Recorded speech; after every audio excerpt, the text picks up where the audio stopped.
He's running late. What? You mean Gordon? He had a fit over pulling something called the Ghost Train Express. Guess Ultra Top Matt managed to shout him into cooperating. What? No, I meant our fifth member. He said he'd be here. Trust Hudson to be late, but not surprising given how dry it's been this year. Actually, Hudson's away this year. He came to see me while I was lounging on the bank of the River Elves. He's going to assist further up north in bringing some rain down here. He says it's probably going to be a really rainy summer next year. Well, that's not fair. I was excited to see if he'd best my story from last year. No worries, Jasper. He said he'll try to be back next year.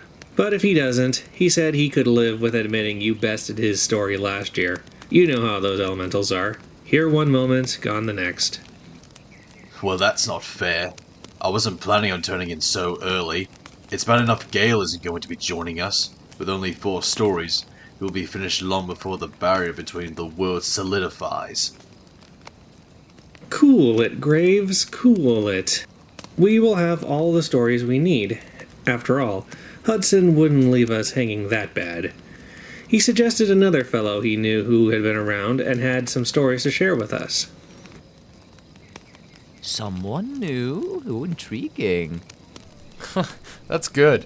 I'd hate for the evening to be spoiled by Graves, whining he'd not heard enough terror for one evening.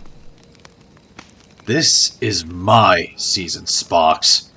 The one time of the year where the element I'm surrounded by is enjoyed and people fear it for fun.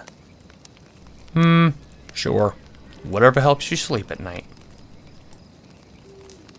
Anyways, since this new member will be joining the Spirit Story Society, he's allowed a couple stories to test his skills.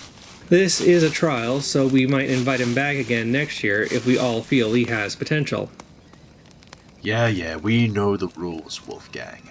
But where's this new guy? Surely you told them when to get here.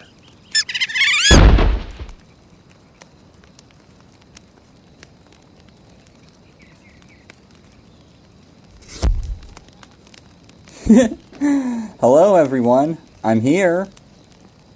Another lifer? I thought you said Hudson suggested a fellow water spirit. Jason Beach is a water spirit, Graves. I know, I was surprised too.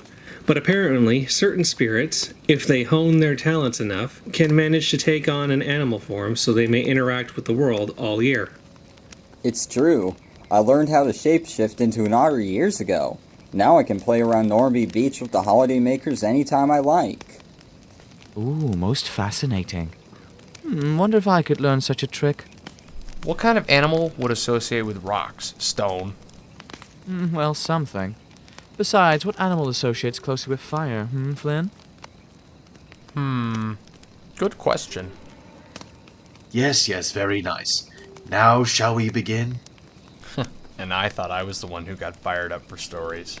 Oh, shut up. Let's just get started.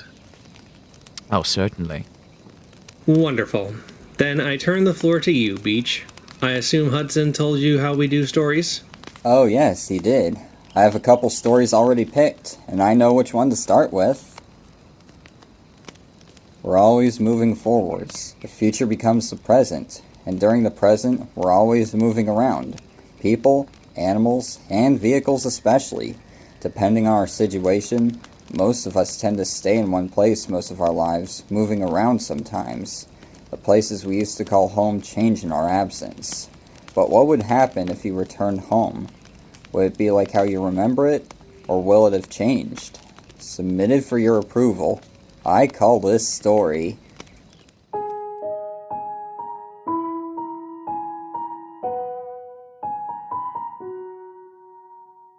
Toby has worked on the island of Sodor for many years, and knows many parts of the island very well. One part of the island he knows the best is Thomas's branch line, where he works with his faithful coach Henrietta. Another part of the island he knows very well was a little tramway north of the island, known as the Arlesdale Tramway.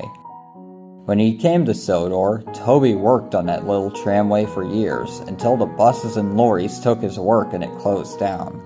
Luckily, Sir Tom had purchased him to work on Thomas's branch line after the tank engine had a run-in with a disgruntled constable.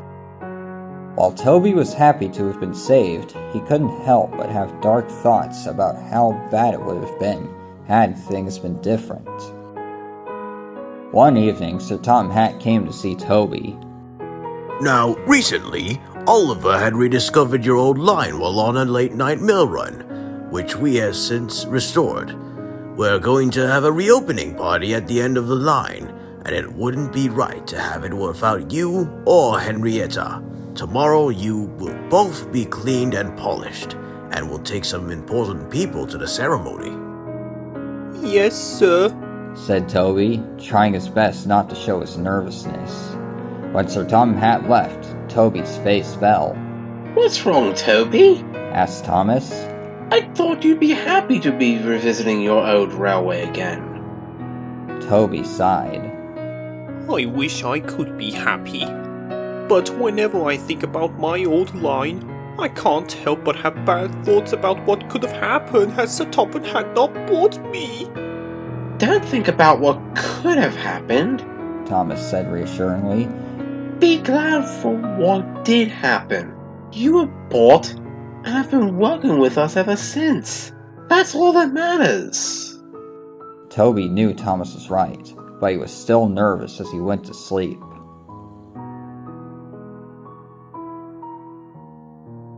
The next day was very foggy and rainy as Toby and Henrietta set off down the line for the Arlesdale tramway. Toby was nervous as he puffed along. Not helping was the fact that no one else was out, not even other engines. It made him feel isolated. Toby reached Callan and made his way to a set of points, which led him into the mountainous and wild part of Sodor. The fog seemed to get thicker as Toby made his way along the first stretches of his line. As he made his way along, he could make out the shape of the first station along his line, Lower Arlesborough.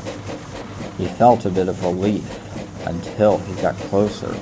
The station building had vines draping from its windows, its roof missing many tiles, vegetation growing from the platform and the road running beside it. The small pond had flooded, submerging the sleepers which squelched as Toby ran over them. Toby was horrified at the state of the station. Why would Sir Topham had not restored this part of the line? He wondered. His concern grew as he reached the village of Marthwaite. Many of the buildings had vegetation growing around them, with parts of some buildings collapsed. The river seemed to have risen in the time since Toby had last visited, the water uncomfortably close to the tracks. Toby then began to climb through the rocky terrain that made up the second half of his old route. He looked around him for Castle Arl. He could have sworn he could see it collapsed, with only the base remaining, but it was hard to tell through the fog. But what he was sure of was that he was crossing a dam known as the Great Wall, which was built to stop the water from flooding Marthwaite, but seemed to have many leaks through the moss-ridden stones. The dam felt like it was going to collapse as Toby crossed over it. Why did they send me down here? My line is in ruins! After the dam, Toby made his way around the Great Lake. He crossed a small wooden bridge. Its rotten wood creaked like it would break with Toby on it, but luckily he made it to the other side of the lake. This half of it ran under a long and tall cliff face, which Toby felt crumbling as if there was about to be a rock slide that would knock him into the lake. The fog was thicker than ever as Toby finally reached Arlesdale End. He could just make out the station through the fog, and felt a sense of relief that his nightmarish journey was over. But it was about to get worse. He approached the station and was horrified at the decayed state of it. Vines and ivy wrapped around the building like shoelaces. The roof almost completely caved in. Moss coated the platform, which had trees and other vegetation growing out from between massive cracks and holes. But the worst was yet to come as Toby slowly passed the station and saw the shape of his old shed. He slowly approached it and came to a stop just in front of the decayed building. The shed door slowly creaked open, revealing something inside. Toby couldn't see it at first, but when he did, he felt the water in his boiler go cold as ice. There, in front of him, was the decayed husk of a tram engine, one of a similar shape to him. Its wood was rotting, its cowcatchers and side plates splattered with rust, and the front of it having fallen apart, revealing a smoke-box door from within the rotting shell. Toby closed his eyes in terror.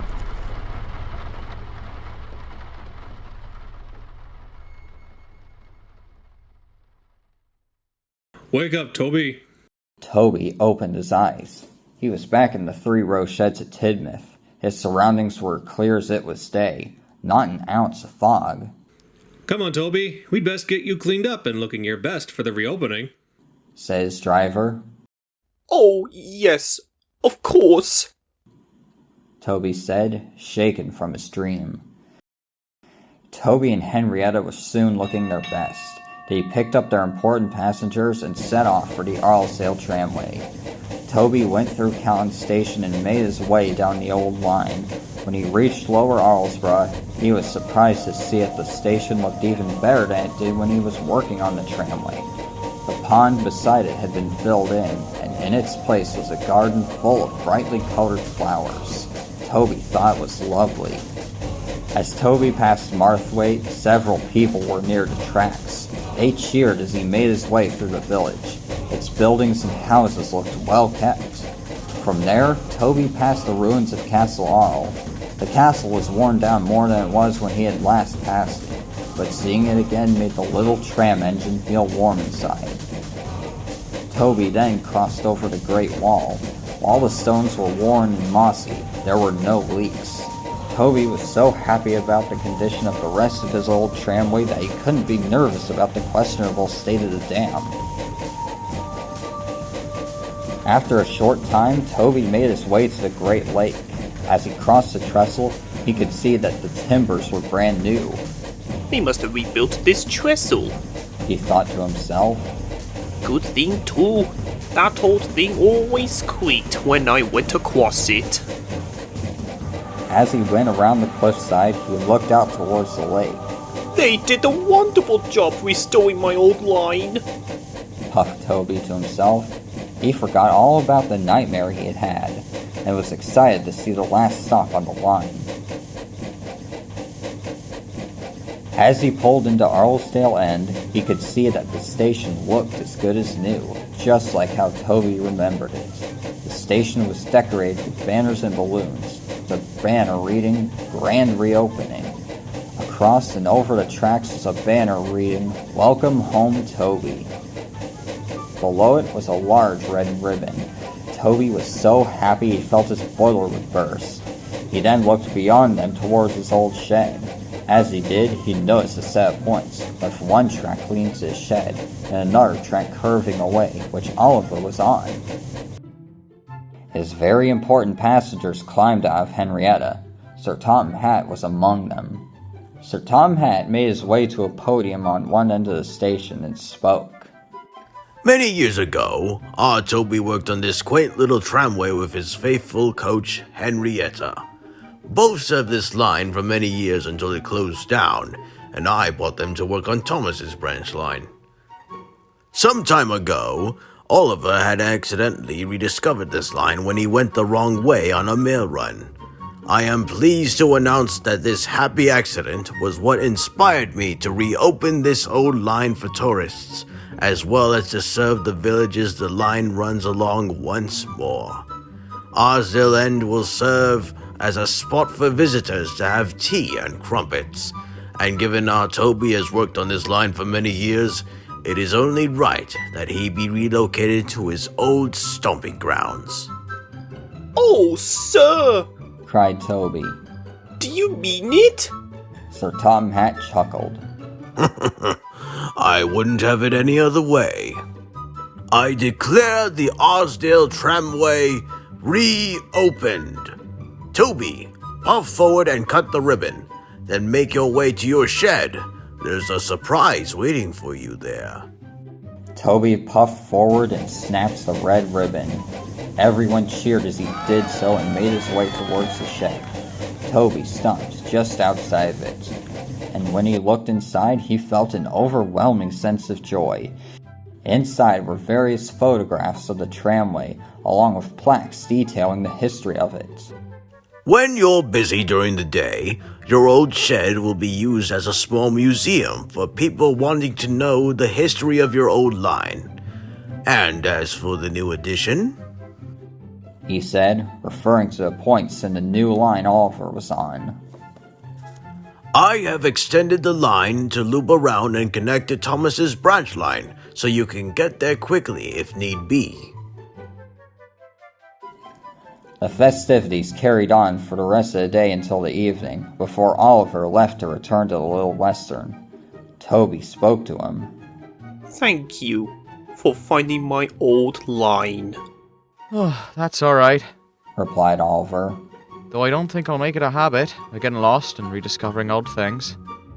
The two engines laughed, and Oliver set off for home. Toby looked towards Arlesdale End Station and gave a blissful sigh and smile as he drifted off to sleep.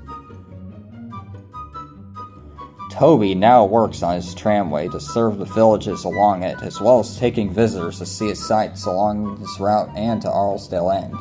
Toby no longer has bad thoughts about his tramway or what could have happened had he not been bought. And while he does miss Thomas's branch line, and is happy whenever he gets a chance to return to it when needed, he is also very glad to once again work along the tramway he loves, and would have many more adventures on over the years.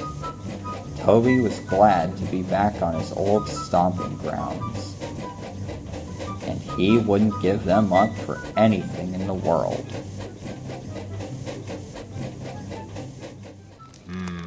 Not a very scary story. I was expecting something better. Like you could do better. Your first story was all about a funeral. It's his first story. Cut him some slack. Sorry. I didn't know you were looking for really scary stories. Oh, don't beat yourself up too badly. It was a good story. Not highly spooky, but a good effort for a first try. Oh. Anyways, you still have one more story to tell. Maybe if you heard our stories, you'd have a better idea of the kind of tales we tell. I think that's a good idea. Maybe he'll learn a thing or two. If you think you could tell a better one, Carson, why don't you go next since you're dying for a good scary story? Fine, I shall. This is how you tell a scary story. Death. Knew it. Death is a mysterious thing. Some spirits leave this plane of existence, while others remain behind. Reasons for this are varied. Some spirits remain as simply echoes of the past, some out of denial for whatever their reason may be, and others out for a desire of revenge against a wrong that took their life. And for some spirits, that desire never fades away and only grows with time, allowing them to travel far and wide. Submitted for your approval, I call this story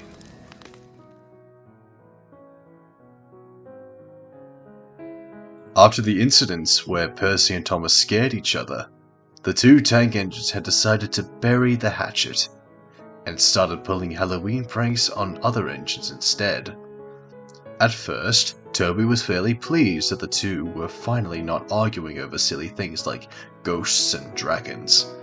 However, that started to change as Thomas and Percy's tricks became more and more frequent. Making matters worse was that Toby himself was the most frequent victim of these pranks. One morning, Toby woke up to a horrific sight. When he looked at Thomas and Percy, he realized that both their faces were missing, and instead there were only smoke box doors. Thomas? Percy? Can either of you hear me? No response came at first, but then he heard ghostly whistling, and then all of a sudden, as the smoke box doors fell off to reveal Thomas and Percy's face, and both of them screaming with grotesque expressions. Crikey! Thomas and Percy laughed, and Toby just frowned. So immature. Come on, old boy. Some nice hard work will help you forget it, replied his driver. But Toby didn't forget it. Later that day, he was at Knapford when a young girl came up to him. She had brownish red hair, grey eyes, and a height that suggested that she was a preteen. Toby immediately recognized the young girl as Lucy, his driver's daughter. Hello, Daddy. How was work today? Very well. Did you have a good day at school? I sure did. She then turned to Toby and noticed he was somewhat downcast. Oh, hello, Toby. Is something bothering you? It's Thomas and Percy's pranks during Halloween. I was glad when they were no longer ribbing each other about ghosts and dragons at first. But now I really wish they'd find someone else to pick on. Oh, I'm sorry, Toby. Just then, Hero arrived with the passenger train. As Toby and Lucy looked, a younger girl and her mother climbed out of one of Hero's coaches. The younger girl had long black hair with white dye on the ends, and was wearing a white dress. Okay, said the mother. Now we'll just have to style your hair and you'll be the perfect Frankenstein's bride for the Halloween party.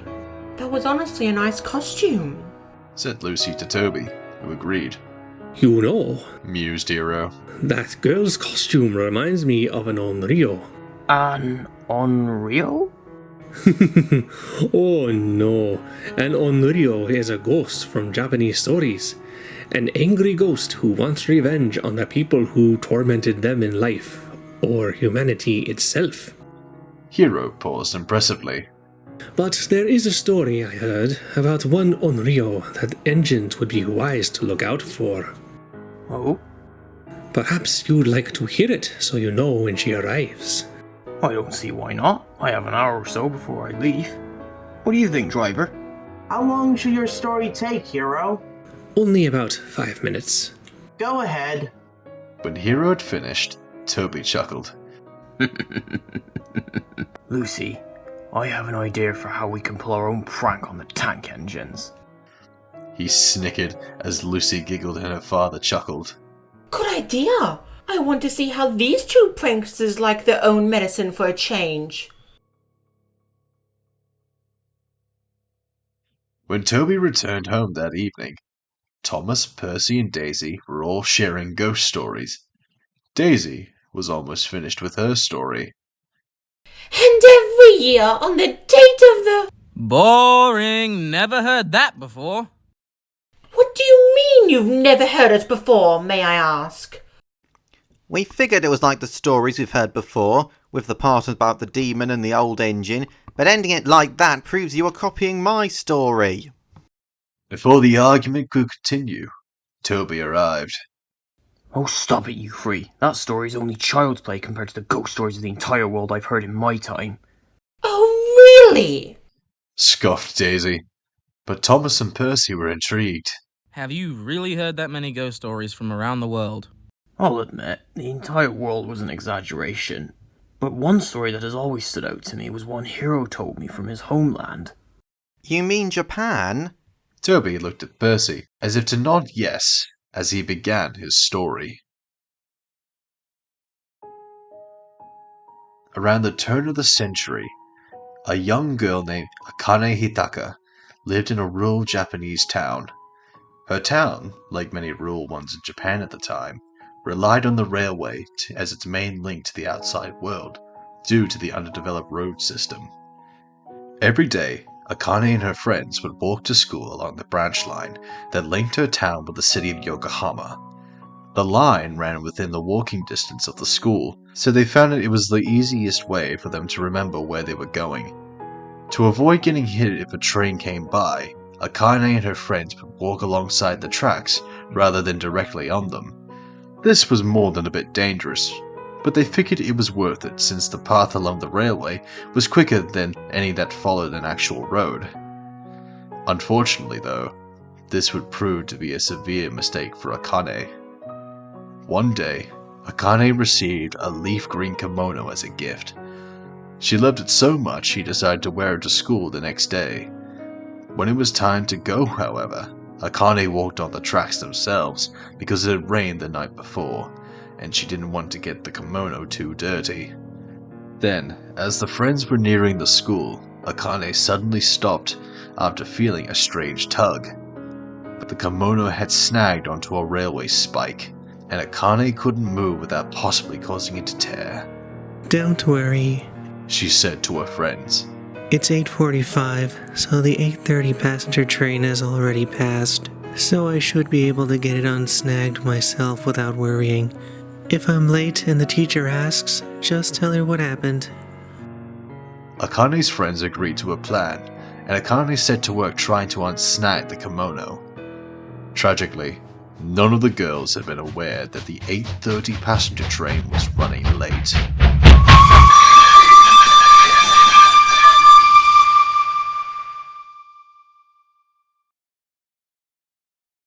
When Akane's body was found, it was a gruesome sight.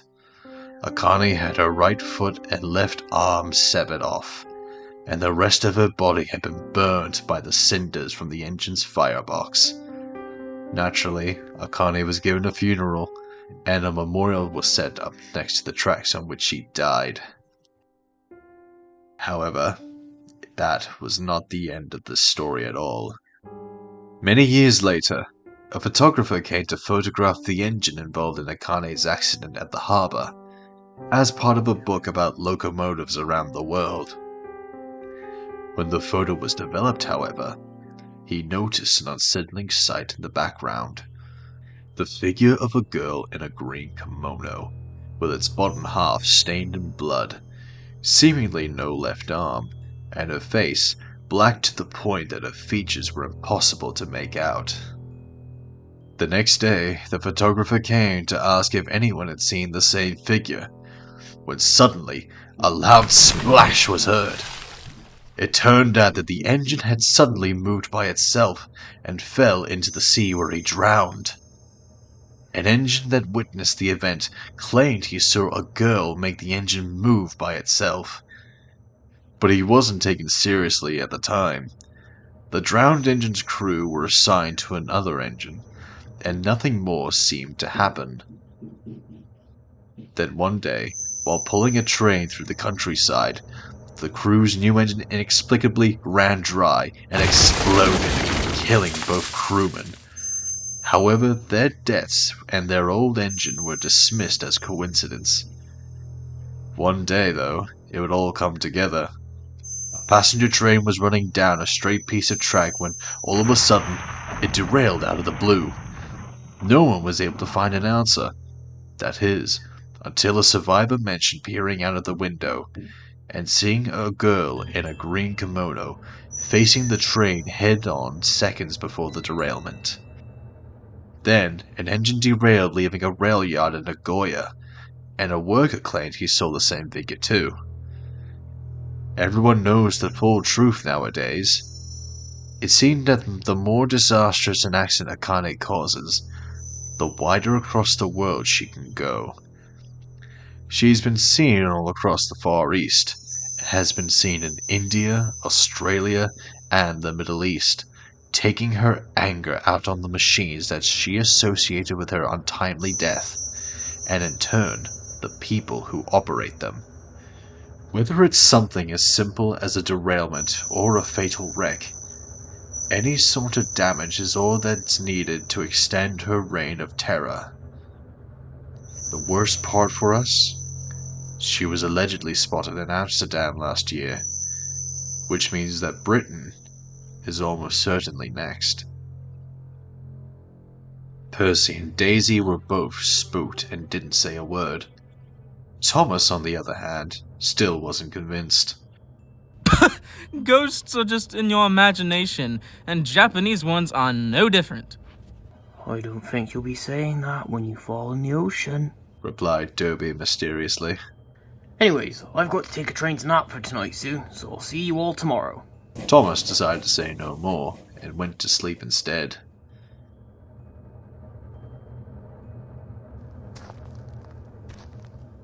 As he slept, Percy could hear the sound of someone walking on the ballast near his cab.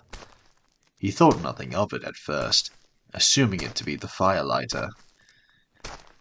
But he quickly realized he was wrong when the sound became closer to his front. Percy opened his eyes and looked to his right side. Once he saw who was walking, he let out a yelp of terror and shut his eyes. Unfortunately, his yelp woke Thomas up. Percy, something... Yikes! Thomas tried to get a good look at who was walking in, and was also immediately petrified. Like Percy, Thomas had closed his eyes quickly. Nevertheless, both opened their eyes just as the figure exited their sheds. Upon a closer look, the two engines could see that the figure had long, black hair that became ratty from years of neglect. It wore what looked like a leaf green dress, which had been stained with blood. But what really scared Thomas and Percy was the way it walked, as if on only one foot, in a jerky, unhuman motion. All of a sudden, the figure turned to its right and started waddling in that direction and towards Daisy's shed. Thomas and Percy were only able to watch as the figure stood to the left of Daisy. They wanted to wake Daisy up too, but they were too afraid of what the figure might do if they said anything. The figure then raised its right arm as if trying to reach for the door of Daisy's cab. Instead of trying to get in, though, the figure had other ideas. The figure instead moved its arm to the right, and Daisy started moving. At this point, the courage in the tank engines finally came to them. Daisy? Daisy quickly woke up, and her eyes soon wide open with terror as she realized she was moving. Driver? What are you doing? However, it became too clear to the railcar that her driver was not in the cab at all. Anyone, please stop me! Thomas and Percy could only stare, petrified as Daisy rolled out of the yards and onto the branch line. Daisy had no idea how long she seemed to run under her own power. All she knew was that she soon reached the junction at Nafford, when she could make out a deep-toned whistle. Up ahead was Henry, with a goods train for the mainland. Look out! The signalman on the night shift swiftly knew what was happening, and quickly set the points so Daisy finally derailed on some trap points. Just as her wheels crunched on the gravel, Henry finally came to a complete stop. What happened, Daisy? I have no clue. Stammered Daisy, still shaken by her near miss. I honestly don't. Back at the sheds at Farquhar, Thomas and Percy were still shaken at what they had just seen. Thomas, do you think Daisy will be alright in the end? I can't say for sure, but if I had to guess, we'd know if something did happen quickly. Just sleep some more. Percy quietly agreed, and both engines went nervously to sleep.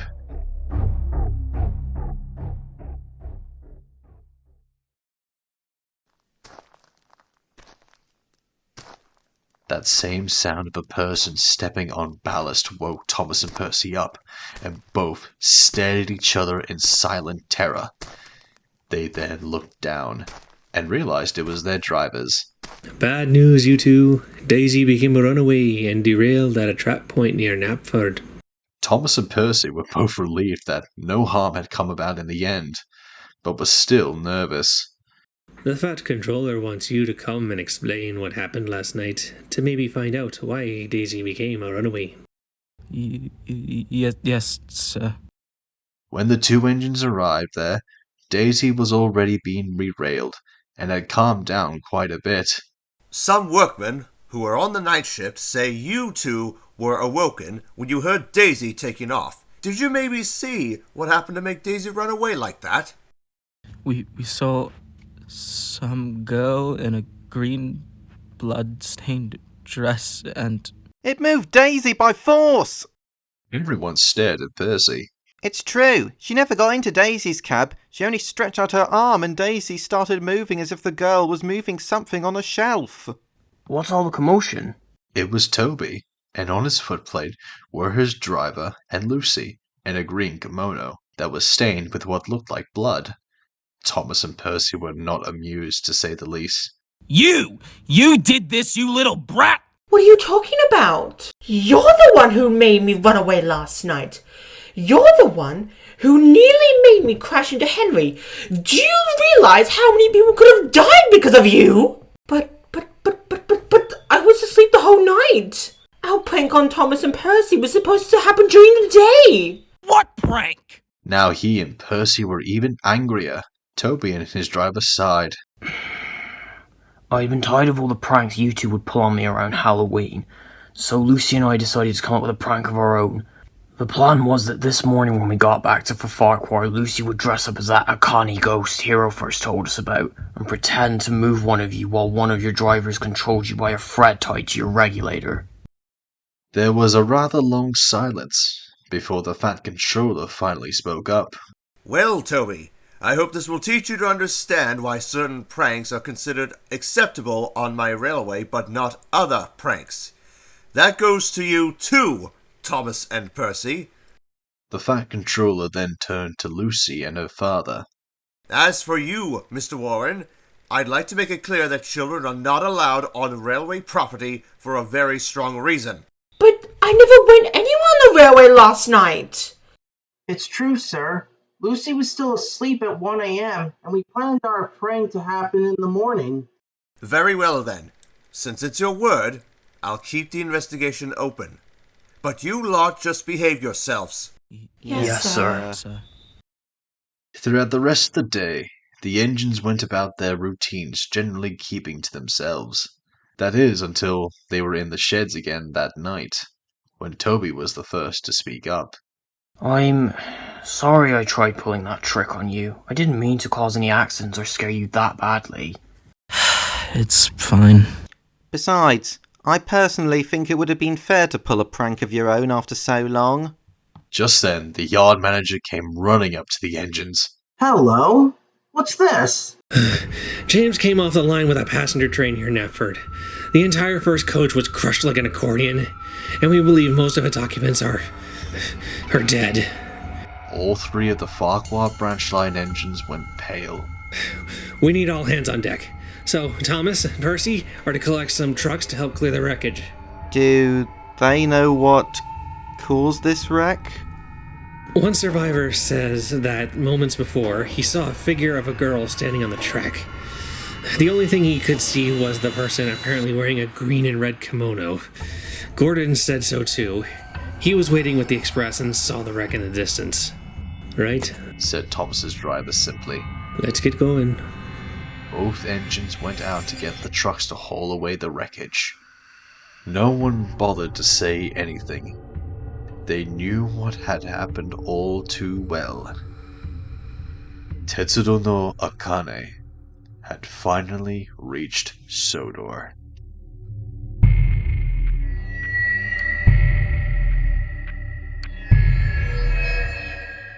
And the award for cliche story goes to... Oh, shut up.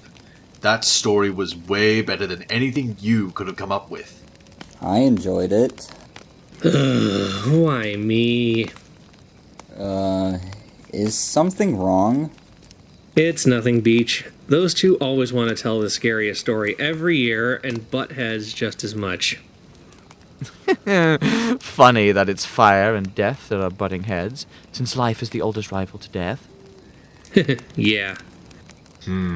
Well, if you want to have a rivalry, Shepard, why don't you tell the next story? I don't know. Mine might not be that good. I wouldn't want to spoil your story.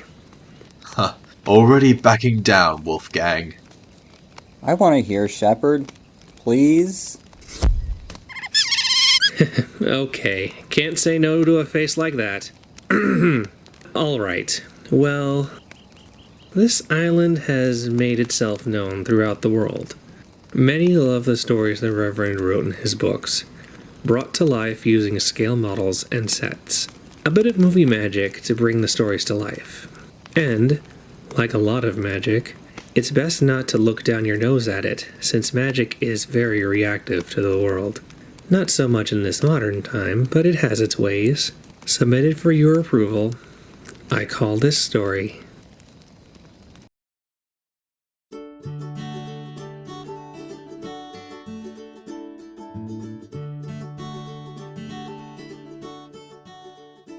Summer was coming to an end, but even still, tourists flocked to the island to ride the famous engines. Because of all the business, the stations began to offer more services to keep the guests happy while they waited for a train to arrive. Some opened gift shops to sell souvenirs. Others opened little cafes where passengers could buy tea and cakes. Toryrek had the most unique idea. The retired station master had set up a small model train layout in the waiting room. Children and adults alike enjoyed seeing the small trains puffing through the miniature countryside. Even the engines on the branch enjoyed it, as they could sit and marvel at the model engines pulling trains just like them through the station window. Everyone loved the model railway. Well, almost everyone. I don't get what's so special about that silly little layout, Daisy grouched to Toby, who was resting nearby. I mean, it's hardly anything grand or impressive like a stunning, highly sprung diesel rail car like me. Toby just laughed. 'Cause it's fun, Daisy. You know, making model sets like that is not easy. I mean, the early television series that told our stories used models, and all those had to be made by hand.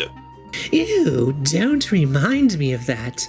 The sets were so bland and looked so fake. Even the model people looked horrible. The only thing that looked good were the smelly trucks and coaches, while all our models looked dreadful. My model looks especially silly. I mean, I look terrible with Boko's wheels under me. Hardly highly sprung if I'm rolling along a layout looking like some filthy common goods diesel. And my goodness, the amount of makeup on my model's face had me look like some dolled-up damsel, as if you couldn't tell I'm a lady in the first place. Toby didn't say anything, he just grinned at Daisy.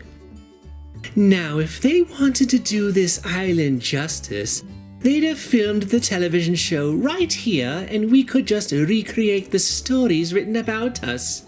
It's called acting after all, and not to toot my own horn, I'm one of the best. Oh, is that so, Daisy? Then I suppose if you were to recreate Bullseye's, you'd just be pretending to be scared of Champion? Daisy huffed and flounced away. Later, she was resting on the siding when Thomas came up. He didn't pay Daisy much mind as he began to look at the model railway through the window, watching for a small tank engine pulling some coaches on it. Oh dear, am I the only sane engine left on this railway? What's wrong now, Daisy? Did someone ask what a coach is doing moving with no engine? Or did a little dust get on you? I don't get what you like about that silly little layout, Thomas. It's just a children's toy after all. We engines have more important things to worry about than watching toys move around on some fake setting.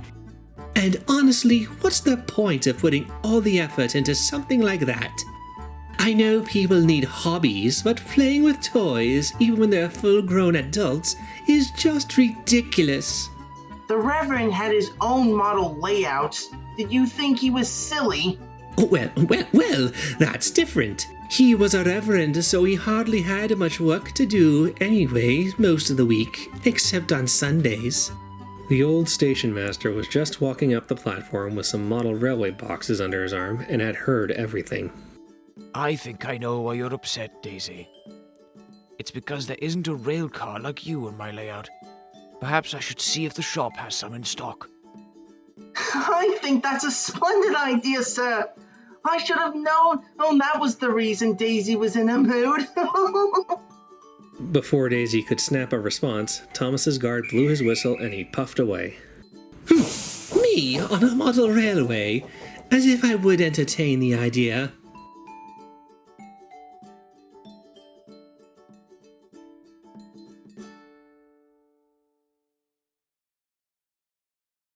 That evening, the temperature dropped, and a thick wave of mist rolled in.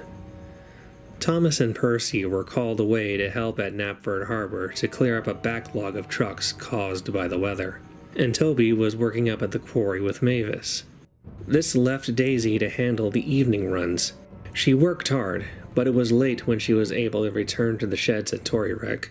Her driver parked her inside and left. Daisy looked over at the station. Through the mist, she could barely see the layout. A small model train pulling lighted coaches passed by the window and then disappeared out of sight. Ridiculous rubbish. Soon, she closed her eyes and drifted to sleep, unhappily so as the mist chilled her frames. Then Daisy suddenly felt herself moving. She woke with a start and suddenly realized she had no driver in her cab. She crept out of the shed and onto the main branch line. Oh goodness! Someone help! But the station was dark, not a soul to be seen. Daisy felt herself suddenly gather speed. She rounded a corner and disappeared down a long, dark tunnel, where one hadn't been before. Down into the darkness she plunged, speeding along at the same steady pace as if she were running normally. The tunnel seemed to go on for miles before ending. Daisy barreled out into the open and down a misty country track. She looked around, peering through the fog. Nothing felt familiar. Nothing even looked familiar. She rounded a bend and saw a massive cliff to her right. It was so deep and vast she couldn't see the bottom. It was like looking down a deep, dark mine shaft. Goodness me! Where am I? Up ahead, Daisy saw a small crossing with the gates already open. A car was stopped at them. This would have been comforting to the frightened rail car, if not for the fact that the road itself crossed the rails and disappeared over the cliff face. It was a road that went nowhere, and yet a car was stopped at the gates as if waiting for the train to pass so the driver could continue his travels. She rattled through the crossing and raced on. Up ahead, a station could be seen, and people could be seen standing on the platform. Daisy felt greatly relieved. Thank goodness! Help me! Someone stop! Stop! The words died on her lips as she rolled closer. The station was filled with what had looked like people, but up close, Daisy saw they weren't. They looked like mannequins, fake people clothing stores put up in their front windows. However, they looked nothing like people. Hastily smeared paint glistened on their bodies, and all were posed as if they were waiting for a train. What sent shivers down Daisy's roof, however, were the faces of the passengers. Or rather, the lack of a face. All the passengers were faceless, devoid of anything such as eyes or mouths, smooth and flat like an egg. Horrors! Cried Daisy, and she raced out of the station. Past the station, Daisy rolled into a goods yard. In the foggy distance, she saw lights coming around the bend. They flashed in the night, lights coming from the coach windows. As she drew nearer, Daisy could make out the color of the engine approaching her. It was a small blue tank engine, and she knew only one blue tank engine who pulled coaches. Thomas! Please help! The engine was blue and pulling coaches, but it wasn't Thomas. It was faceless and silent as it rolled along, the coach compartments alight but with no one on board. It rushed past Daisy and was gone into the night. It was then Daisy felt a wave of confusion hit her. She'd passed by steam engines before, but this steam engine had not sounded right. No chuffing, no puffing, Not even a whistle or any of that awful clanking sound steam engines made. It had been silent, save for the clattering of its wheels on the tracks. I must be going mad! I must be! She raced onwards until she rounded a bend and dove into another dark tunnel. She'd only just entered when she felt her wheels roll over something. Points? Were those points? It was unmistakable. Those were points. Daisy had just realized this and was about to wonder what points were doing inside a tunnel, of all places, when suddenly she rolled over another set of points and violently swerved to the right. She screamed in terror, fearing she was going to hit the edge of the tunnel wall. Only there was none. Daisy rolled into an unfamiliar area. All around her, everything was flat. She could finally see the tracks running alongside her, as well as some coaches and trucks sitting around. She also noticed that something had happened to the tracks below her. The sleepers were resting on nothing but smooth ground, but it wasn't like the concrete floors of the works, but something else. Soon, a pair of buffers appeared out of the gloom. Daisy closed her eyes tight, feeling that she was going to keep rolling until she crashed. But then, suddenly, and slowly, Daisy felt her wheels slow down. She rolled along before coming to a stop at the buffers. Oh, finally! Stopped at last! But the relief didn't last long. Before she could catch her breath, a harsh light shined down upon her. Daisy blinked in surprise, completely caught off guard. Then, from the light, came two massive hands. They slowly descended down towards her, fingers spread open to grab her. Daisy had enough. She closed her eyes and screamed the moment the giant's fingers grabbed onto her side.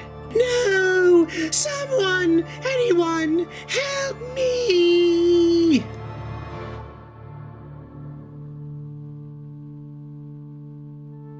Daisy?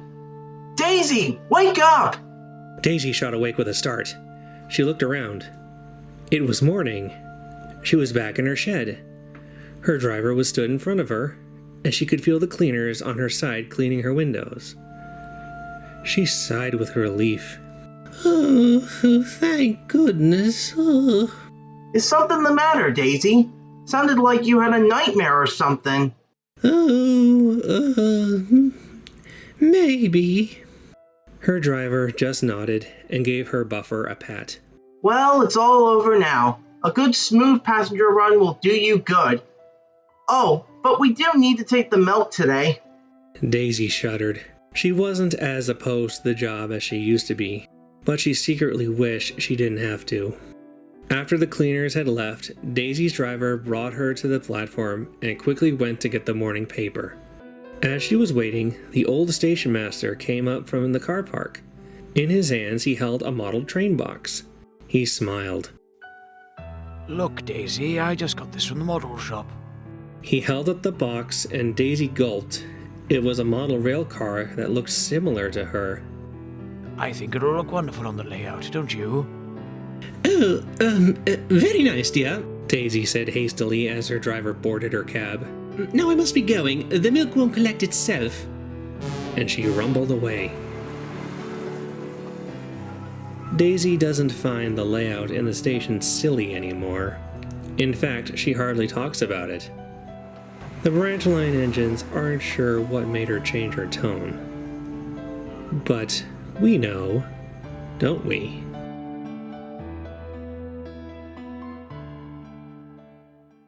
So it was all a dream. Pathetic. Were you even paying attention? How does a dream like that come out of nowhere? Wolfgang did say magic tends to react to those who look down on it. Oh, please. Stories that end in dreams are always cheap. There was never any danger. It was all in their heads. I admit it was kind of cheap, but I'm sure if you had a nightmare, you wouldn't be so quick to say it was all in your head. I thought it was pleasantly creepy, Graves. Stop being such a stick in the mud. Yeah? Since you two seem to like these stories, no matter how tame they are, why don't one of you go next? What do you say, Jasper? Well, Graves hasn't been pleased with any of the stories so far, so why not? Good. You can go ahead of me. You tell some good stories. Listen and learn, Beach. Stone tells some good stories.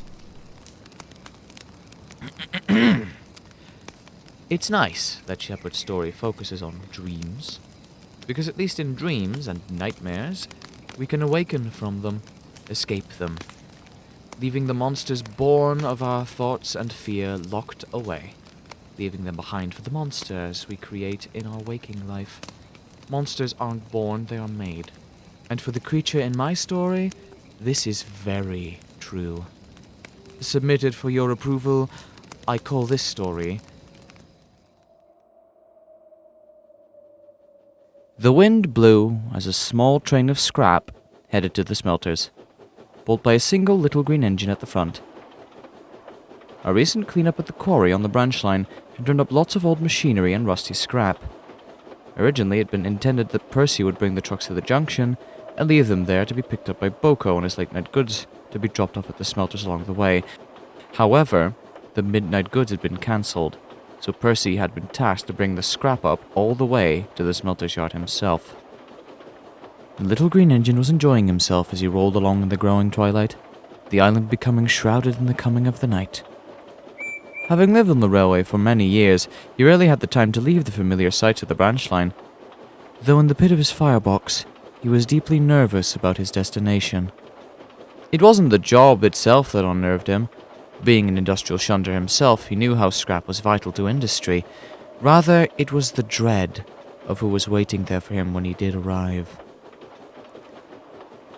I hope those two are busy. We're asleep in their sheds when I get there. Percy could remember hearing from Mavis and Toby how Stepney had accidentally wandered into the smelters years ago and had almost been scrapped by the two diesel shunters that worked there. He had only barely managed to be saved by Sir Topham Hatt, and since then, all steam engines had a deep fear of the place. Only diesels like Bear, Boko, and the Works diesel ever ventured there. Sometimes steam engines did pull trains of scrap to Kildane, but they never stuck around long before taking their leave, before the two shunters got any wise ideas. If they tried and failed to scrap Stepney, who could say they wouldn't try it again, and what if they succeeded? Night had fallen as Percy arrived at Kildane. He knew he was venturing somewhere he shouldn't, as he puffed down a small branch that departed from the main line, circling around the back of the city itself. The night sky, once filled with stars, became muddied, and eventually they all snuffed out as clouds of smoke obscured them.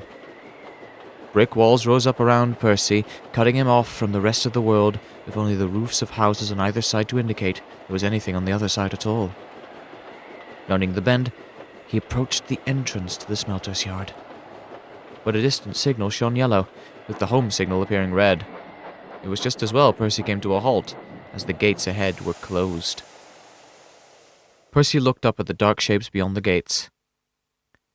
Tall structures stood tall against the night sky, their shapes ominous and bathed in shadows.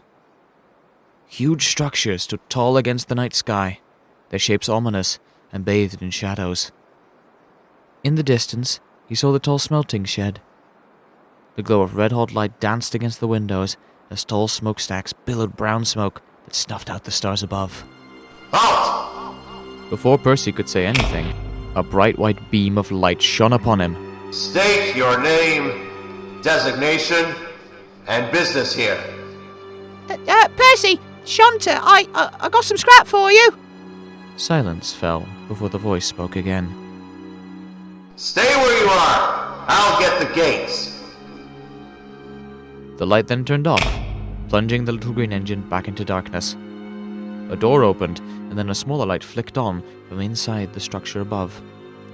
Because of the filthy windows, all Percy could see was a human-shaped shadow on the glass. There was a loud clack and a whirring noise. The gate in front of him slid open slowly. Once it had stopped, the signal light turned green. There! Now get moving! Percy, still confused by the matter, rolled in. It felt strange that such scrutiny was being made for, of all places, the smelters. It felt like a prison more than a place of industry. Percy ventured deep into the smelter's yard, his eyes darting around, looking for the Iron Twins. Suddenly, a couple horns honked in the distance, and rolling up out of the hazy night were the two grim-looking diesels. Their faces set in with a gruff-looking scowl, which slowly widened into a devious grin. They stopped on either side of the little green engine as he came to a stop.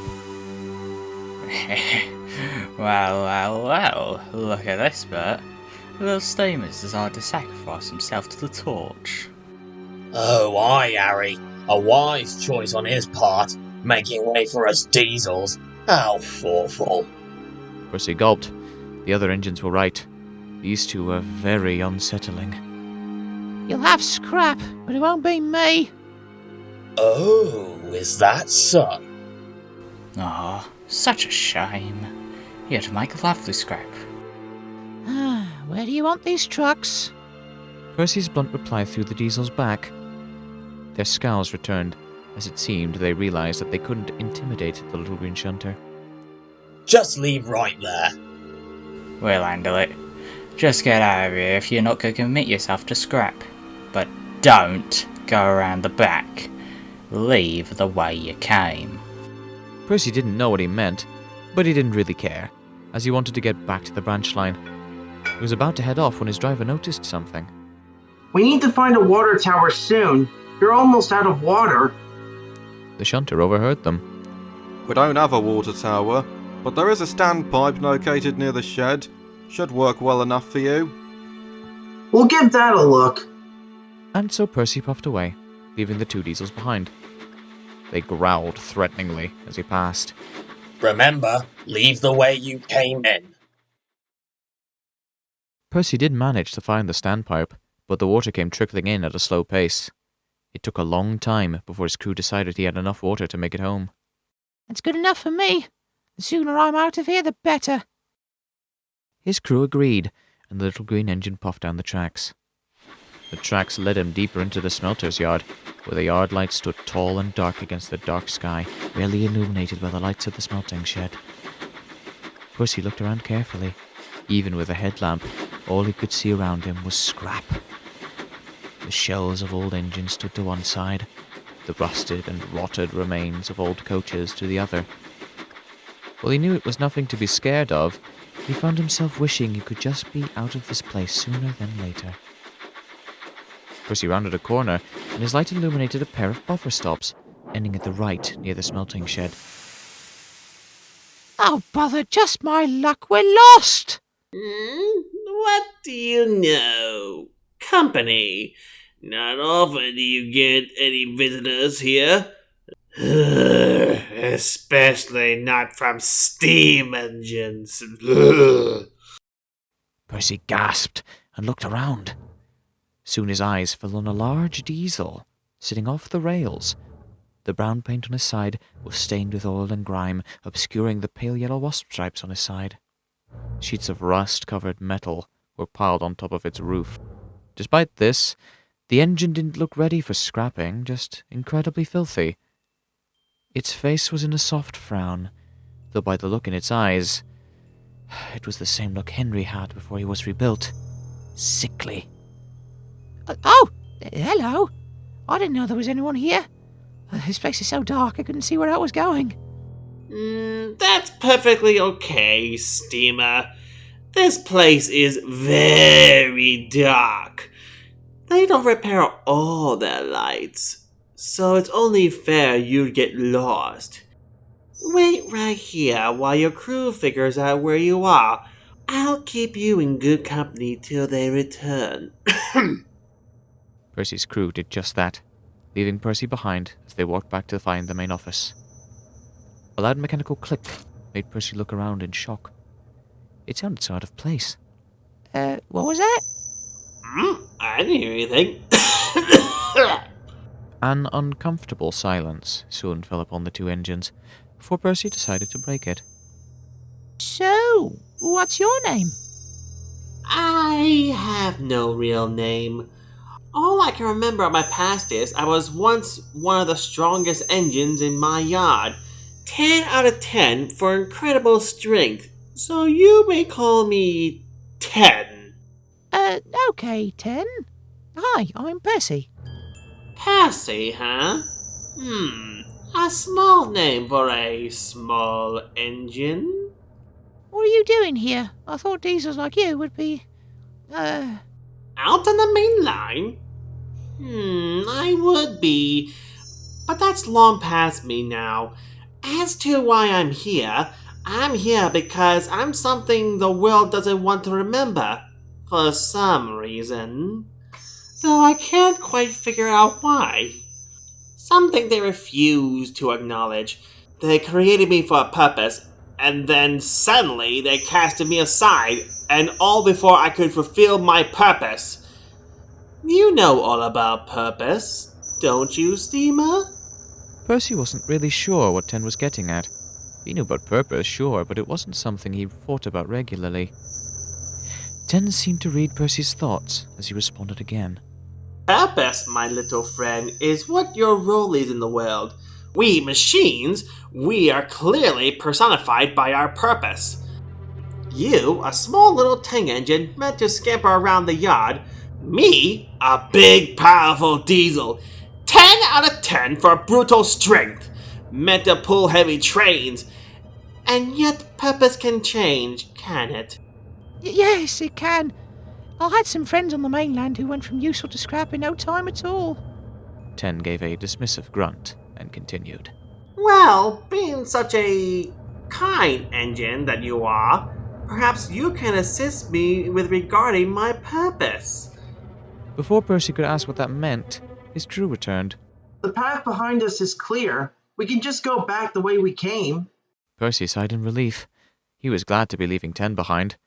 As sickly and sad as he looked, there was something about him Percy just couldn't put his buffer on. Looks like I better be off. Sorry, I don't think I can help you. Oh, but you can. You can help me right now. If you just get a little bit closer. If his driver hadn't had his hand on the regulator, he wouldn't have been able to move in time. Where Percy had been, a massive claw now rested, wrapped around the rails and sleepers, crushing them together as if they were nothing. It was rusty red and stained with oil and hydraulic fluid that dripped from corroded hoses and snaked back towards the roof of 10. Percy looked up at 10's face. There was no trace of the sickly, grumpy scrap engine. All he could see now was a monster. His brow furrowed in a scowl so deep it looked as if his face had cracked apart. Teeth gnashed, and eyes shriveled around predator-like, looking for prey. Soon they settled on the frightened steam engine. Get back here! Get back here, you little insect! You little green vermin! You're mine! Mine! Mine! Get back here! Get back here! You're mine! Mine, mine, mine, mine! Get back here! Get back here! Percy screamed and backed away. The massive arm and claw swung wildly around, smashing the ground, smoke billowed out of a flurry of exhaust pipes. Shadows flashed against the walls like mad as the screaming and roaring faded into the distance. Percy was so terrified, he didn't stop until they suddenly bumped right into Harry. Watch it! Run! Run! There's a monster over there! He almost got me! I warned you not to go over there. Now look what's happened. You've made him upset. I'm sorry. I got lost. What? You knew that thing was back there? Of course we did. That's why we told you not to go over there. Now we're gonna have to clear the mess over there after he's worn himself out. And we just had those rails repaired too. Percy stared at the two diesels with utter surprise. They'd not only known Ten was back there, but the way they spoke about him, they were used to dealing with him. How long has that monster been back there? The two diesels looked at each other for a moment, debating if they should say anything. Their expressions were grim and haunted. Then they spoke. After we tried to scrap Stepney, Faz said he'd find a way to make us behave. And he did.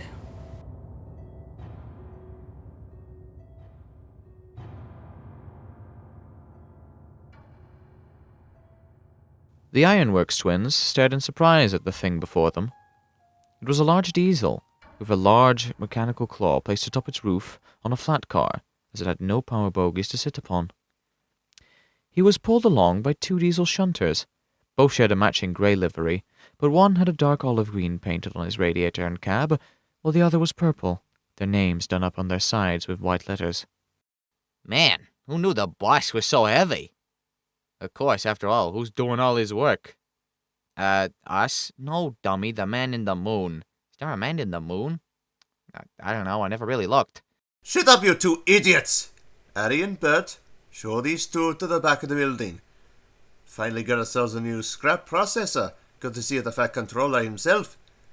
The Ironworks twins looked at the strange train, not entirely sure what they were seeing was real. The big diesel glared an icy glare at them, making their grease run cold. Both wouldn't say, but they both wondered who could design such an engine. They'd heard of self-propelled crane engines, but given the massive claw atop its roof, they felt this thing was more than that. The big diesel uttered a low snarl. It sounded like an animal. Right this way. Right. Follow us. The twins led the train to the back of the smelting shed. All the while, the other 2 diesels continued to chatter about anything and everything, while the big diesel said nothing. Upon arriving at the back, the twins saw something that made them gasp. A large concrete footer had been built near the smelting shed, the hole in the middle appearing to be big enough for an engine to fit into it. A crane was located nearby, ready and waiting. We got this from here, bumblebees. Yeah, so go buzz off. The twins did so, but returned later pushing a set of oil tankers for the generators, the tracks leading past where they'd left the visitors. The large diesel had been lifted off the tracks and placed in the concrete foundation. Workers were working around the diesel, attaching wires and fuel lines into the engine. Harry and Bert then knew what the foreman had meant. This diesel wasn't here for scrap, it was here to assist in scrapping. It spoke for the first time, talking to the other 2 shunters. I can't believe I ever put my faith in you, Splodge! You 2 idiots were always cozy with the manager, doing exactly what he says. Well, the manager's our boss. Yeah, unlike you. We don't know why we even called you boss. Because you 2 are stupid without me! What would you even do without me watching out for you? Who's the one who gave you work to do? Gave you a purpose? Oh, you mean doing your jobs? Spying for you? Finding steam engines ready to be scrapped? Luring them where you wanted them? Taking all the risks while you took none? Well, no more, Tin. We got better things to do than do your bidding. The diesel, 10, growled at the 2 shunters, rage crossing his face. You better take that back! You know who you're talking to, don't you? Diesel 10! Mr. 10 out of 10 for devious deeds and brutal strength! The scourge of steamers!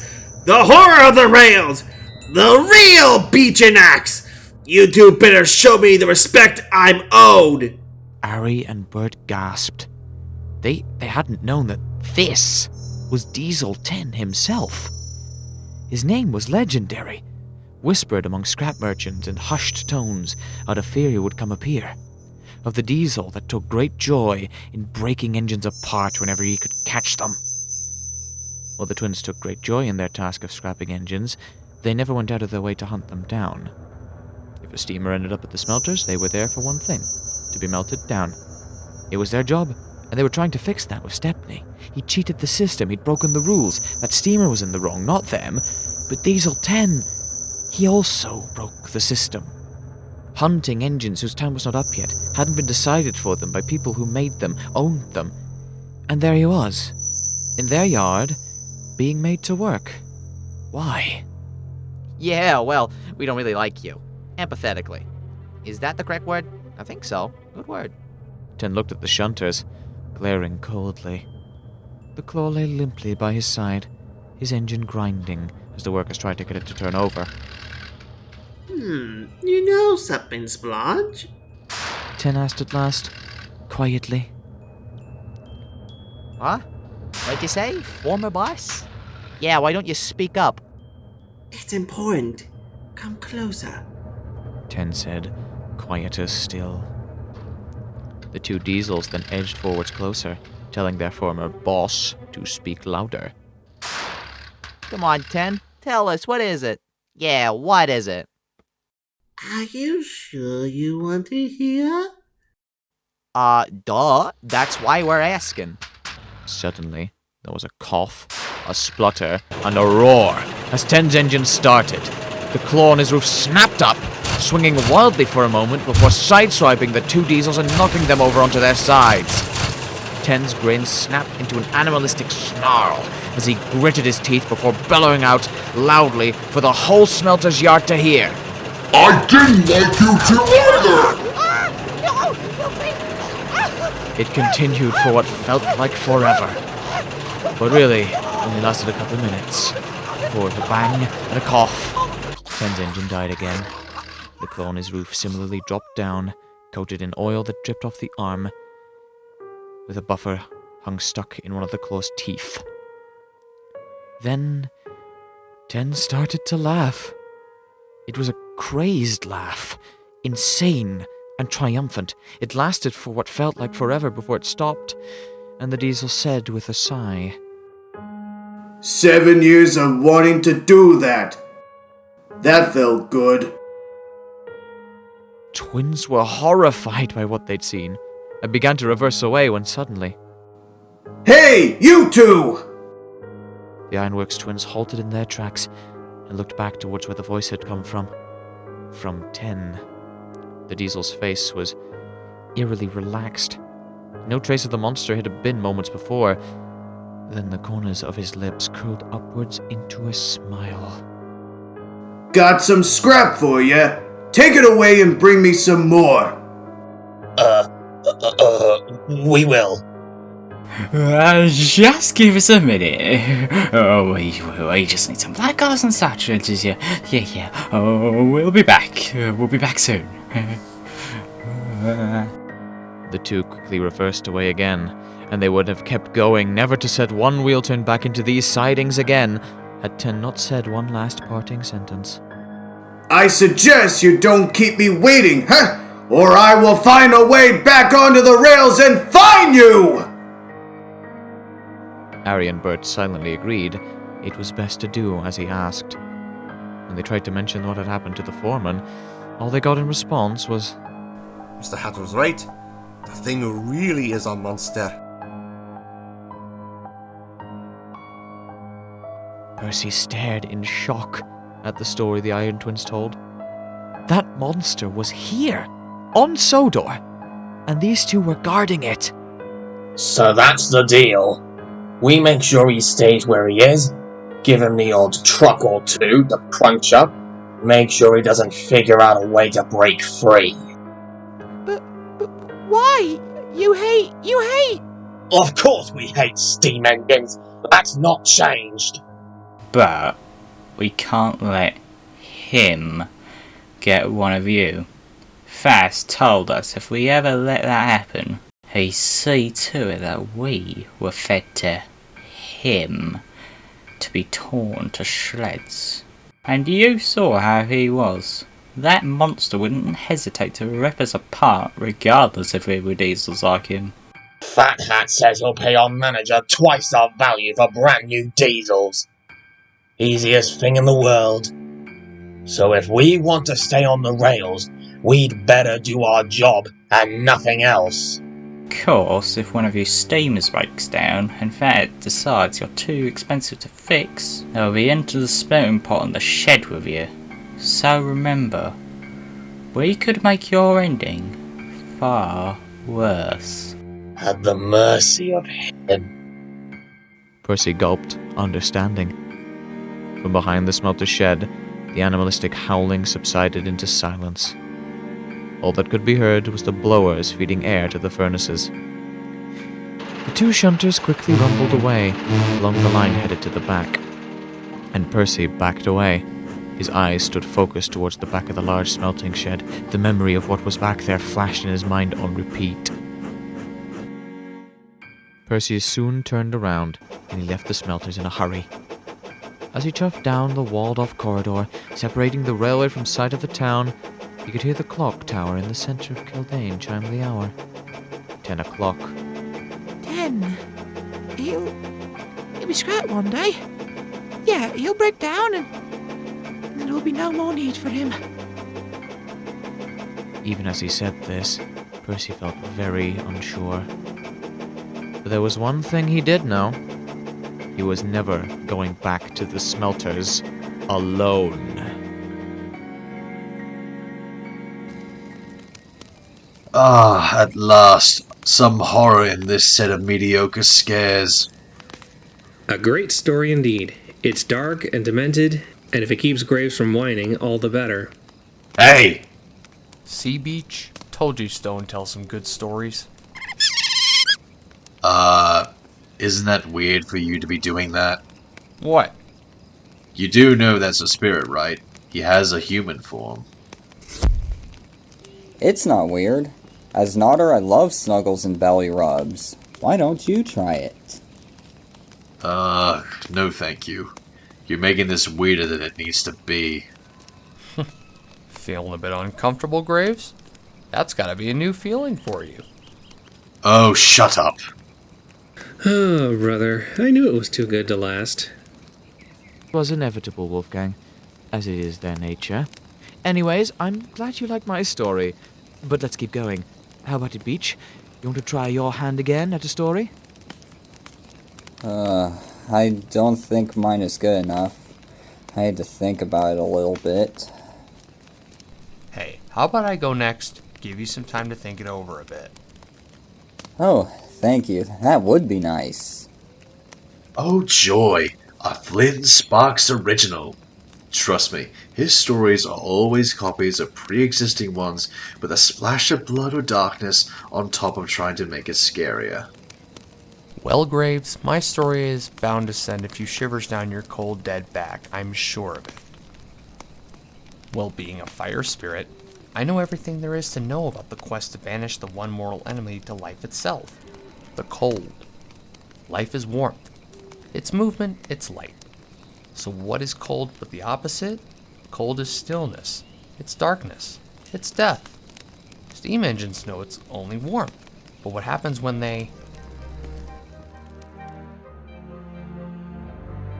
Winter had come to Sodor. It was colder than usual, and fog and mist lingered. The engines didn't mind too much, as they had warm boilers or engines to keep them warm, and nice warm sheds to return to at night when the temperature dropped. Early one evening, as the sun was beginning to set low in the sky behind the buildings of Tidmouth, Sir Topham Hatt came to the sheds to see Thomas, Percy, and James. Percy and James, there's going to be a hard freeze tonight. The governor of Sodor has ordered that we supply all the towns our rails can reach with plenty of coal. I need you two to do it. Of course, sir. I'd rather not, but if I must, I must. Good, Sir Topham Hatt said firmly, and he left back for the station. I'd be careful, you two, or else scary Jack Frost will get you. Pah! Jack Frost is not scary. He's just some made-up nonsense people use to explain why windows get frosty in the morning. What's so scary about that?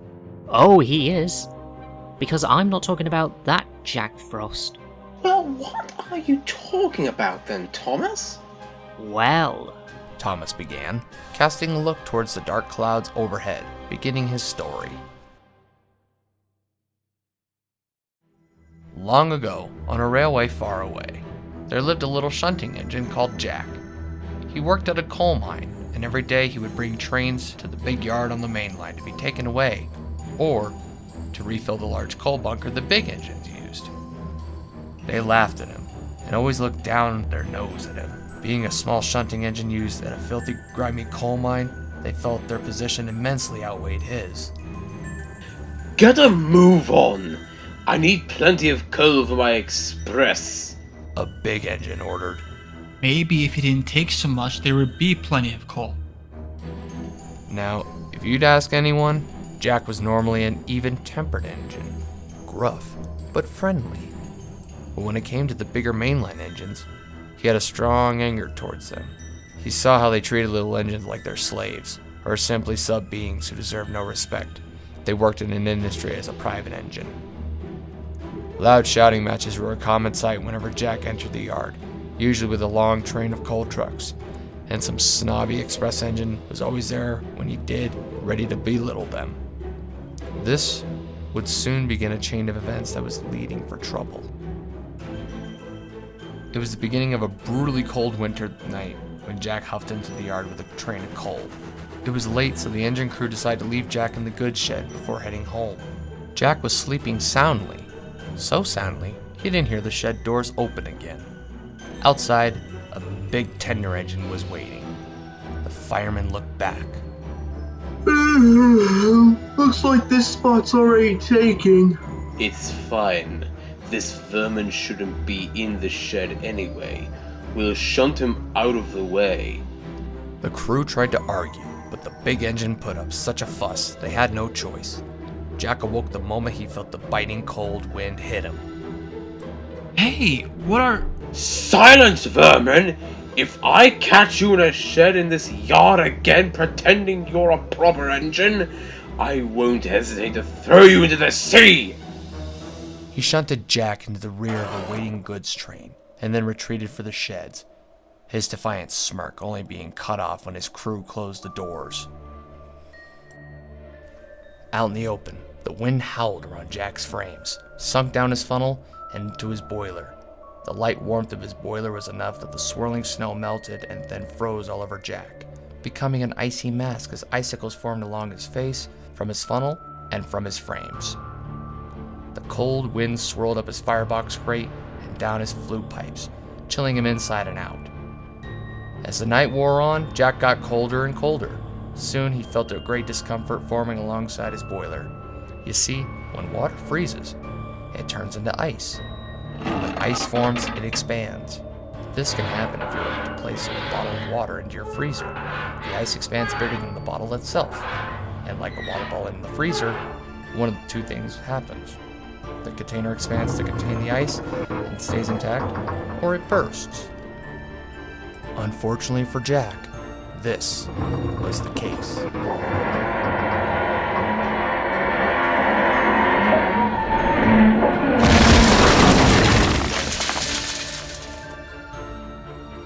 Morning dawned bitter and cold as the engine crews returned to the yard to find the state of their engine. Jack was frozen in an icy cast that clung to him all over. Long snaking icicles snaked down from his footplate, around his cylinders, and over his axles to freeze him right where he stood on the tracks. Where the big engine's crew returned to steam him up, the engine saw Jack. He howled with laughter. Look at this. It's little Jack Frost. Jack tried to retort, but with his mouth frozen over, all he imagined was a series of loud and angry grunts. The big engine did not care in the slightest as he left to pull the morning express. When the yard foreman heard, he was not pleased. With this engine here, he's blocking the line. I guess we'll have to wait for the weather to turn before that happens. Jack could hardly speak. He just shivered. The mine had to borrow another engine to do his work, and the big engines there just laughed at his misfortune. Jack said nothing. He just glared coldly through his icy mask. Weeks went by, and the weather stayed frigid. Eventually, the yard foreman grew tired of Jack's presence as he blocked the line. I don't care what you do, but get him out of here! Workers set up some furnaces around Jack and lit fires in them. Soon, the ambient temperature began to melt the ice. From the ice came a muffled moaning noise. They took no notice, thinking it was just Jack's metal body warming up. But it wasn't just that. Jack was screaming in pain. After being stone cold for so long, he had become used to the icy cold. If he had been allowed to defrost naturally, he would have been okay. But no, the warm fire heat was hurting them. He screamed, but no one took any notice as the ice around his face remained frozen solid. Soon, the ice around Jack's wheels had melted to where an inspector could see the damages. He surmised that the damages were too great, and that the coal mine decided the only thing they could do was sell Jack for scrap and use that money to purchase a new engine. Jack was taken away to be scrapped. All the while he was screaming and moaning, but no one took any notice. They and the whole town took notice when the moment Jack's ice mask melted off. His horrible screaming could be heard from the small scrapyard he'd been taken to. It continued for hours as the scrapping took some time. The screams continued until eventually there wasn't enough of himself for Jack to exist, and his pain scream died off as his life slipped away. The silence was deafening. Only the sound of the wind could be heard as a new wave of snowflakes drifted from the sky. Winter soon ended and gave way to spring and summer. Fall came and went, and winter returned. The big boastful tender engine was to take a late-night passenger train one night. His fire burned nicely, and he had plenty of steam for the run. The station master came up, handing the crew a weather report. Looks like we have a storm tonight. Pah! So what? A little chill never bothered me. At that moment, a cold wind blew through the station. The passengers bundled their jackets a little closer, and the firemen shoveled an extra lump of coal into the firebox. But the big engine sniffed, staring out into the cold winter air defiantly. He wasn't going to be battered by a nippy little breeze. The guards soon blew their whistle, and the express set out. As the big express engine puffed away, a particularly dreadful cold chill ran along his boiler out of nowhere. He couldn't tell why, but for a moment he felt like someone was watching him. Down the line, the big express engine pounded along. Snowflakes and the icy wind chilled his face. His boiler was so warm, the snow would melt and gather where the temperature was cooler, like along his handrails and around the thin metal walls of his cab. But he still went on.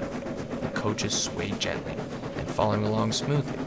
Around him, the wind swirled and whistled along, kicking snow from the drifts on the track and swirling them around. The big engine wasn't sure, but it sounded like the wind was laughing at him. I won't be beaten back by you. Come along, come along, come along!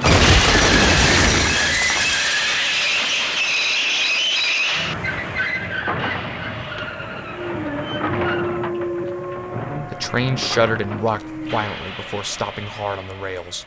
Passengers and luggage went flying about in the coaches. The guard tended to the passengers before leaving to see what was the matter. They found the crew stepping down from the cab, a lantern swinging in the gloom. What happened? What is the reason for the rough stop? We don't know. I think we hit a downdraft or something, because the fire suddenly got blown out of the firebox and... The driver said before he aimed the lantern at the engine himself, his eyes widening, as did the guards. The engine's boiler was bent and broken. It bent in and out, looking like a massive hand had wrapped around it and squeezed it. Where the boiler wasn't crushed, it had been punctured wide open. From the breaches, icicles stretched upwards against the pull of gravity, frozen in midair. In the mass of water's origins, it was clear the whole boiler had flash froze, the laws of heat making the metal contract inwards violently, enough to cause extreme damage. I've never seen that happen before. Have you? No, I've not. My goodness. What's the status of the engine? Concerned, the crew began walking towards the front of the engine. It took a while as the driving wind blew violently, trying to knock them over. When they reached the front, the driver dropped the lantern to the ground in horror. The engine's face was literally frozen in terror. His mouth opened in an agonizing scream, his eyes bulged wide, and his nose turned black, while the rest of his face was dark, icy blue. His gaze stared out in front, looking ahead of him, staring out into nothing but the snowy, blizzardly gloom. Another engine eventually came to collect the passengers, taking them back to the last station. As for the engine pulling the express, they were pulled to a line-in shed out of the way, hidden from the view of the main line. Even tucked away in the warm shed, the ice didn't melt. It seemed to resist the heat, only melting very slowly over the course of the whole winter. It was mid-spring before the last of it had melted. But as the ice melted, so did the engine's face, peeling away, melting as if it were made of ice itself, bits coming off and melting like dirty, slushy snow. It was obvious when large chunks melted by the heavy, wet splats. Before the engine passed, inspectors asked what had caused this. All the engine could say, through chattering, melting teeth, was, Chuck. Chuck. Frost.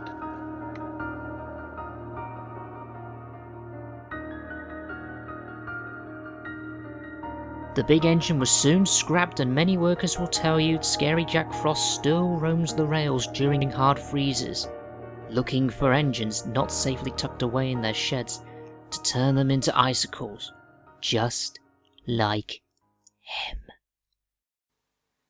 Pah! What nonsense. Jack Frost isn't scary, and such a thing is impossible. As James headed to the yards, Percy stuck back and looked at Thomas with a smirk. Nice story, Thomas, but you do know you're a couple months late for Halloween, right? Thomas grinned. I know, but do you think it will be a good story for next year? Ask Edward. He would know if it needs work. And Percy cheekily puffed away to join James. Night fell and low-hanging mist formed where the rails passed close to the sea. James shivered as he rolled along with his train of coal. If Jack Frost did exist, he'd certainly be out in this weather. I know I wouldn't want to be out in this weather all alone. Besides the bitter cold, the winter weather has a way of changing things around you. James listened carefully, and soon he heard what his driver meant. With the ground covered in snow and the leafless trees and bushes, the sound of his chuffing and the trucks rattling behind him sounded different. Everything sounded crisper and clearer, and the sound seemed to bounce around like being inside a tunnel. Winter. The only good thing about it is the holidays, and it's nothing but dark and cold. A rustle from beside the tracks made the red engine jump and go silent as the cold wind gusted gently through the barren trees. Meanwhile, Percy chuffed into Wellsworth with his last coal truck. It was half filled with enough coal to keep the station warm all night. But the station master wasn't so sure. I don't know, chaps. The weathermen are predicting a snowstorm to pass over during the night, as if the hard freeze wasn't bad enough. I don't know if this coal will be enough. Percy felt sorry and came up with an idea. This is my last delivery. You can have my coal. Could we do that? Where could we put Percy? The driver asked. You can park him in the banker's siding, just for the night, and stay in the nearby village inn. And so it was arranged. Percy's crew emptied his coal bunker and then moved the little green engine onto the siding with only a flickering lantern for company. They tucked Percy in for the night and then went off to the village inn to bed. Not long after, the wind howled and snow began to fall. At last, James was on his way back to the sheds. He had been held up at Vickerstown waiting for the flying kipper to pass and was doubtly eager to get home. As he traveled, the wind howled around him and the snow swirled and danced in the beam of his headlamp. Above, the clouds parted slightly to allow the moon to shine down across the landscape. This made the silent countryside appear even more eerie, as the shadows of twisted bare trees danced in the breeze, and dark shapes seemed to dart in and out of the sight. James gulped as he remembered Thomas's story. Scary Jack Frost. Letting that stupid story get to me. It's a load of rubbish. Jack Frost is not scary.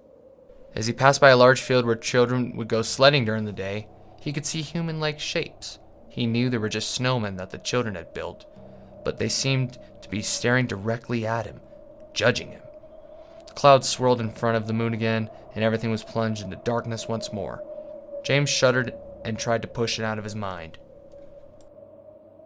Soon a red light blinked in the darkness. Red signal? James came to a stop near the signal box and waited. His crew huddled closer to the boiler as the firemen shoveled more coal. They waited and waited, but the signal stayed red. Quickly, James got impatient and gave his whistle a blow. Over the wind, his own whistle echoed and warbled oddly, when suddenly he heard something in the patch of darkness just behind the signal box.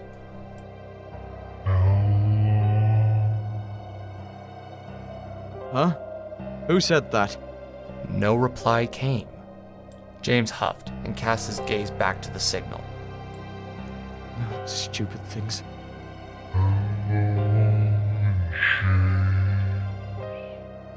James looked around. This had actually sounded like a voice this time. It had come from the shadows next to the signal box. The sound of the wind howling died down even as cold flakes continued to dance in his face. James strained to listen, wondering if the voice would call out again. Suddenly, the lights from the signal box flicked on. The shadows parted ever so slightly, and in the pale yellow glow of light, James saw a monstrous shape. Its face was glassy smooth, like ice. Snowflakes swirled around it, dancing around icicles that hung from its funnel, where a nose could be, and formed jagged teeth in a wide grinning mouth. An engine. But it was like any other he'd ever seen. It couldn't be, but what else could it be? Hello, James. It spoke in a voice as frigid as the snow, and creaking like the sound of ice cracking. Scary Jack Frost! The signal dropped, and James shot off the moment his regulator opened, wheels spinning before they gained traction.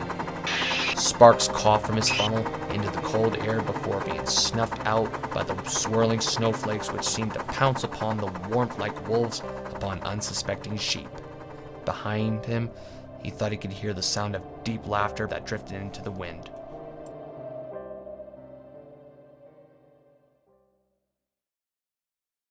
Oh my dear, it seems Jack Frost really got you. Percy stirred and opened his eyes, which felt heavy as lead. The sun was shining on the beautiful white snowy day as Elizabeth, the Fat Controller's old steam lorry, stood nearby as his crew pulled sacks of coal from her bed. He tried to speak, but his lips refused to move. That was when he noticed what had happened. His whole face was covered in ice and snow. His crew laughed. You look like a polar bear, Percy. Or a yeti. Percy just shivered. His crew quickly built up a fire, and quickly his icy mask melted away. With a cheerful whistle to Elizabeth, Percy steamed back to the sheds. When Percy arrived back, James was talking loudly to Thomas. But I did see Scary Jack Frost. He was all white, with a big spiky face with sharp teeth. Oh, James, I made that story up. Thomas laughed before chuffing away. But I really did see something. He even knows my name. Maybe you saw Percy. The weather got so cold he looked like an abominable snowman. James looked over and scowled at Percy. You little green caterpillar! You have nerve to pull a prank on me like that! Percy looked puzzled.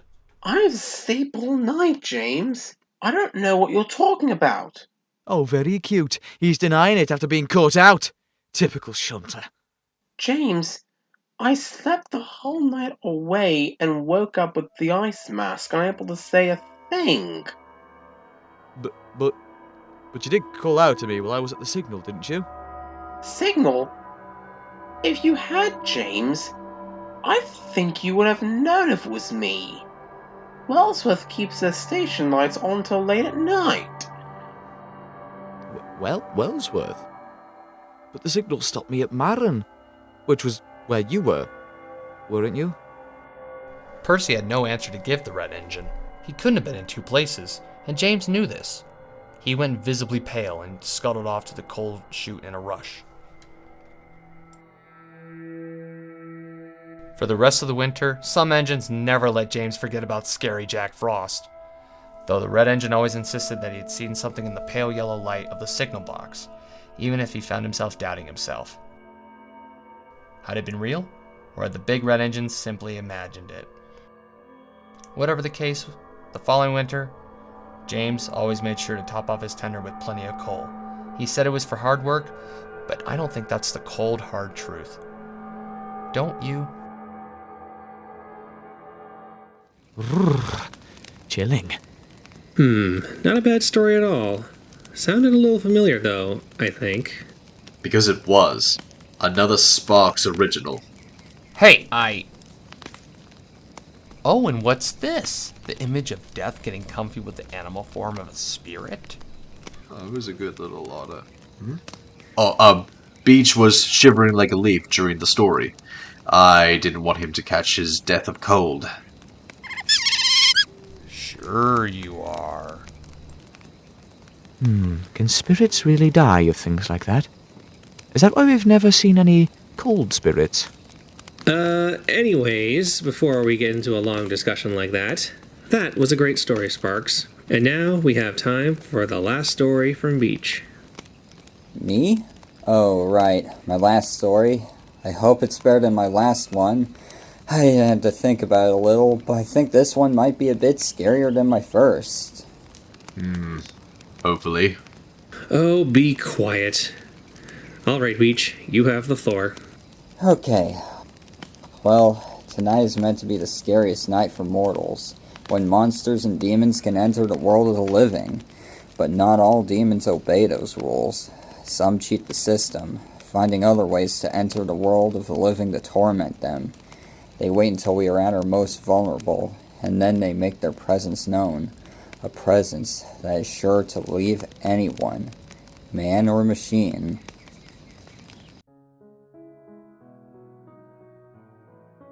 It was a foggy night on the Farquhar branch. Thomas had just finished taking his last train of the day and puffed safely back to the sheds he shared with Percy and Toby. When he arrived, Percy was telling Toby a scary story. "Are you still going on about those silly ghost stories?" Thomas asked as he backed down into the sheds. I'm telling Toby about a demon train, Percy replied. "A demon train? Whatever next?" Thomas laughed. Toby gave an amused sigh and rolled his eyes. Please continue, he said to Percy. No one knows what this engine looks like. The only thing they can make out is the shape of the smoke box, Percy continued. Thomas didn't bother listening to the rest and backed further into the shed. "It's all just a bunch of rubbish," he said to himself before he drifted off to sleep. A while later, Thomas opened his eyes. He looked around. The fog seemed to have gotten thicker, making the area around him seem smaller, which made him feel more isolated. Thomas couldn't help but feel something was off. He looked around again, but slowly and more closely. He turned his gaze to the tracks in front of him, and could vaguely make out the shape of an engine's smoke box through the fog. Thomas felt uneasy, especially given that he couldn't make out anything except for the black shape of the smoke box. Thomas eyed it, trying to see if there were any features. He would soon regret it. He was able to make out something. 2 tiny, barely visible white dots where the eyes would be. Thomas stared, wide-eyed and mouth agape at the sight.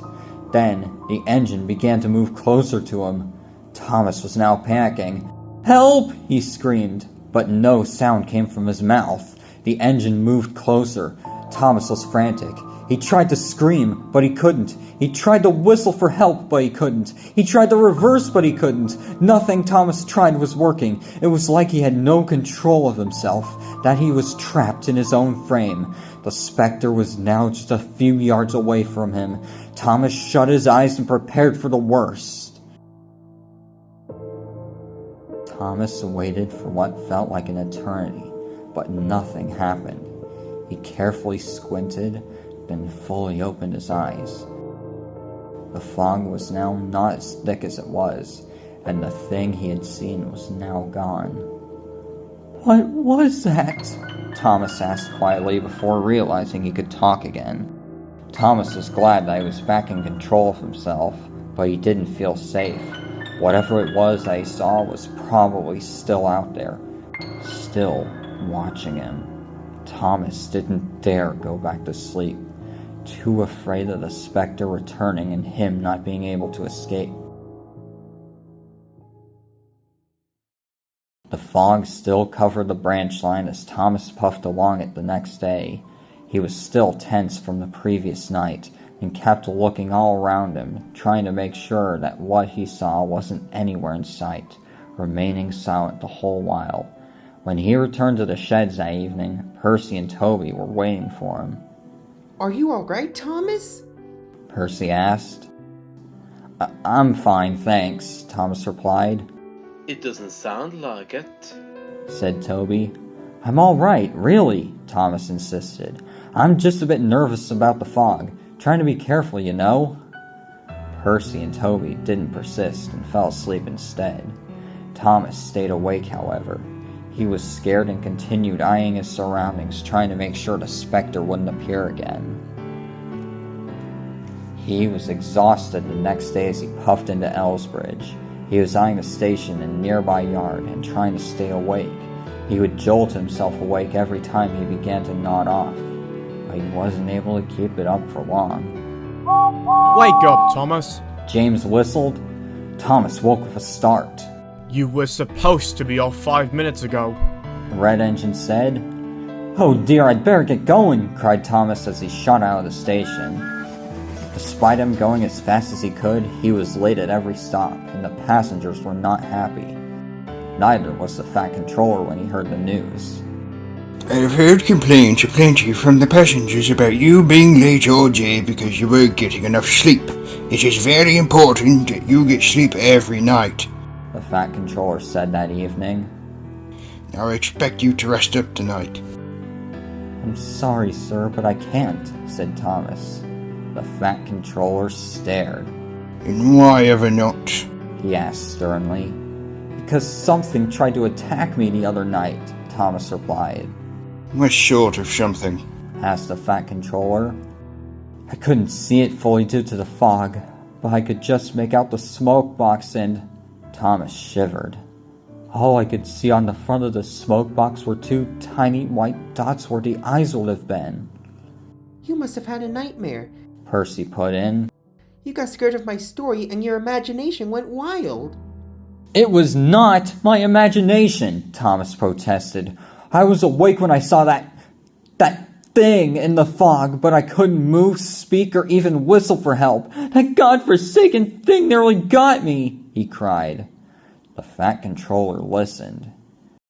"I see now what it is you experienced," he said after Thomas had finished. "What you went through that night was called sleep paralysis. It is when you're only partially awake, as in you can open your eyes and see, but the rest of your body isn't fully awake yet, meaning you can't use those parts of you," he explained. "How does that explain the thing I saw?" Thomas asked. "During these night's sleep paralysis episodes, you can go into a state of panic because of your inability to use anything other than your eyes," the Fat Controller continued, "which causes you to see horrifying things that aren't there. The ant engine that you saw was one of those hallucinations." "So that thing was just my imagination," Thomas said. "Exactly," the Fat Controller replied. "And it's not only with you. Sleep paralysis can happen to anyone." "That's a relief," Thomas said. "Now that that's cleared up, I expect you won't have any more problems," the Fat Controller asked. "No, sir, I won't," answered Thomas. "That's a good engine," said the Fat Controller. "If you have another experience with sleep paralysis, just keep calm and keep your eyes closed, and it'll pass," he added before turning and walking away. Thomas slept peacefully at night and was punctual with his passenger run the next day. Thankfully, he never had another experience of sleep paralysis again after that night.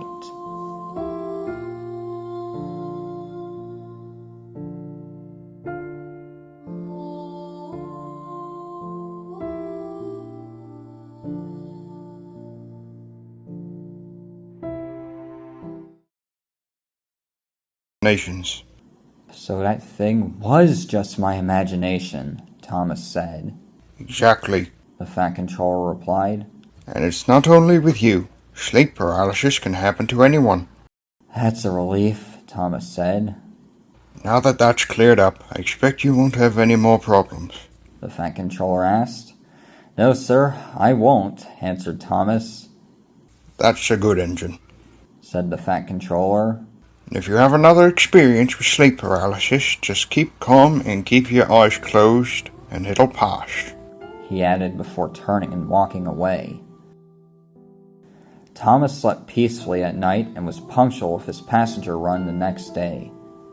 Thankfully, he never had another experience of sleep paralysis again after that night.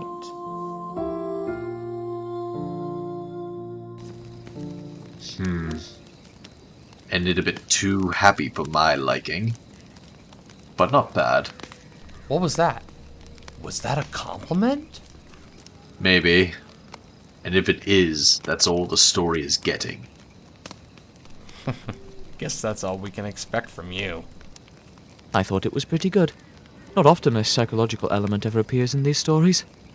First time I've heard a story with it, that's for sure. Good story, Beach. Wonderful way to end the evening. It was pretty good. But what do we think, guys? Think Beach has earned the right to join the circle if anyone here can't join? It was a tough choice to make, but welcome to the circle, Jason.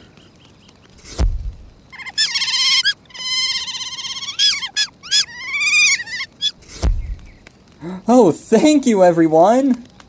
Just make sure to bring some actual scary stories next time. With Sparks here, we all have to lift the heavy burden. Yeah, because your stories are all downers. At least mine don't burn out a sentence in. So, same thing next year? Same time, different location. Since you live in Normanby, I'll hop over to let you know where it is and everything when the time is right. Wonderful! I'll think up some better stories for next time. And with that, I shall conclude this year's stories. Farewell.